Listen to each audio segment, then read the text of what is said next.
तो सन करत हवा तो आय काका जी सन करत है। और भाई आप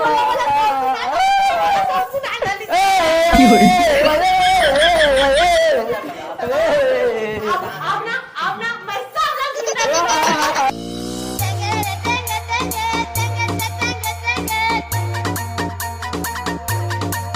नाच रे भैरी नाच, कम से कम तो सुनाए तो दिस।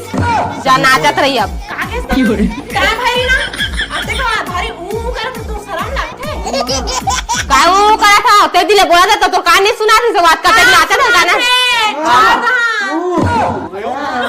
बहू है दे भैरा कोंदा ही होता था और भाई है। सुन ना 2 लाख देवे 2 लाख सब